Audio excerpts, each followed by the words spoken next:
The Internet Engineering Task Force develops and promotes voluntary Internet standards, in particular the standards that comprise the Internet Protocol Suite. It is an open standards organization, with no formal membership or membership requirements. All participants and managers are volunteers, though their work is usually funded by their employers or sponsors. The Ietf started out as an activity supported by the U.S. federal government, but since 1993 it has operated as a standards development function under the auspices of the Internet Society, an international membership-based non-profit organization.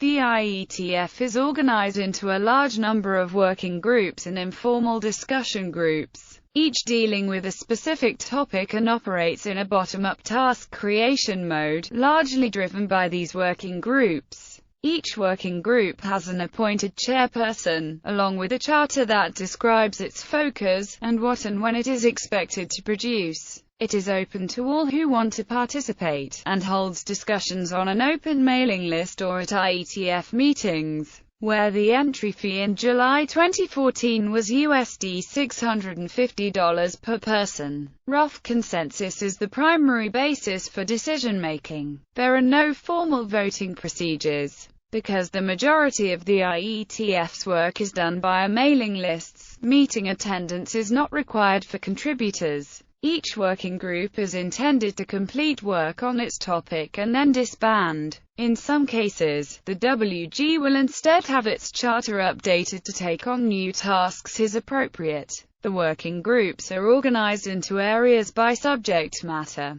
Current areas are applications, general, internet, operations and management, real-time applications and infrastructure, routing, security, and transport. Each area is overseen by an area director, with most areas having 2 co-ADs. The ADs are responsible for appointing working group chairs. The area directors, together with the Ietf chair, form the Internet Engineering Steering Group, which is responsible for the overall operation of the Ietf. The Ietf is overseen by the Internet Architecture Board, which oversees its external relationships, and relations with the RFC editor. The IAB is also jointly responsible for the Ietf Administrative Oversight Committee, which oversees the Ietf administrative support activity, which provides logistical, etc. support for the Ietf.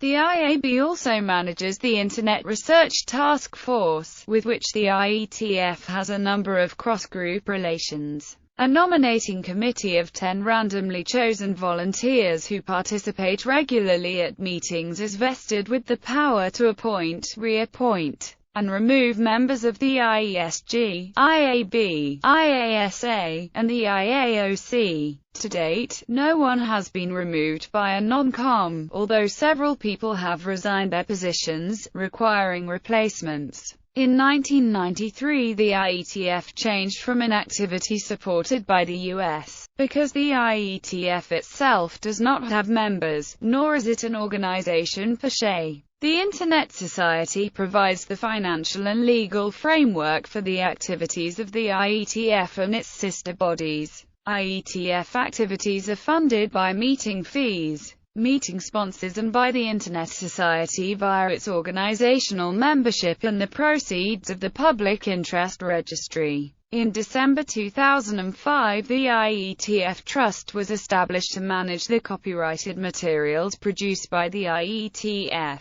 Meetings. The first Ietf meeting was attended by 21 U.S. government-funded researchers on 16 January 1986. It was a continuation of the work of the earlier GADS task force. Representatives from non-governmental entities were invited to attend, starting with the fourth Ietf meeting in October 1986. Since that time all Ietf meetings have been open to the public. Initially, the Ietf met quarterly, but from 1991, it has been meeting 3 times a year. The initial meetings were very small, with fewer than 35 people in attendance at each of the first 5 meetings. The maximum attendance during the first 13 meetings was only 120 attendees. This occurred at the 12th meeting held during January 1989. These meetings have grown in both participation and scope a great deal since the early 1990s. It had a maximum attendance of 2,810 at the December 2000 Ietf held in San Diego, CA. Attendance declined with industry restructuring during the early 2000s, and is currently around 1,200.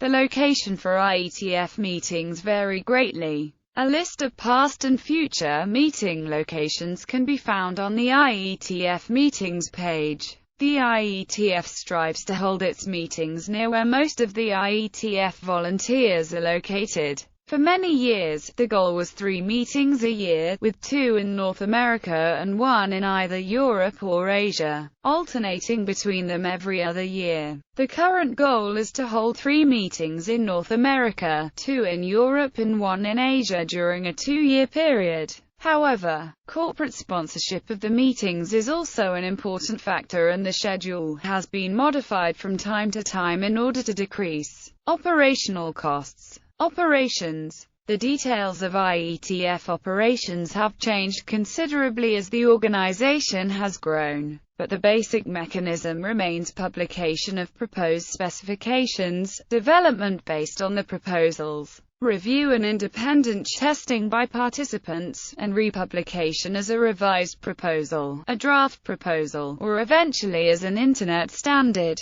Ietf standards are developed in an open, all-inclusive process in which any interested individual can participate. All Ietf documents are freely available over the Internet and can be reproduced at will. Multiple, working, useful, interoperable implementations are the chief requirement before an Ietf proposed specification can become a standard. Most specifications are focused on single protocols rather than tightly interlocked systems. This has allowed the protocols to be used in many different systems, and its standards are routinely reused by bodies which create full-fledged architectures. Because it relies on volunteers and uses rough consensus and running code as its touchstone, results can be slow whenever the number of volunteers is either too small to make progress, or so large as to make consensus difficult, or when volunteers lack the necessary expertise. For protocols like SMTP, which is used to transport email for a user community in the many hundreds of millions, there is also considerable resistance to any change that is not fully backwards compatible. Work within the Ietf on ways to improve the speed of the standards making process is ongoing, but because the number of volunteers with opinions on it is very great, consensus on improvements has been slow to develop. The Ietf cooperates with the W3C, ISO, IEC, ITU, and other standards bodies. Statistics are available that show who the top contributors by RFC publication are, while the Ietf only allows for participation by individuals, and not by corporations or governments. Sponsorship information is available from these statistics. Chairs. The Ietf chairperson is selected by the nominating committee process for a 2-year renewable term. Before 1993, the Ietf chair was selected by the IAB. Mike Corrigan, Phil Gross, Paul Mocker-Petries, Fred Baker, Harold Tveit Alvestrand, Brian Carpenter, Russ Housley, Yari Arko.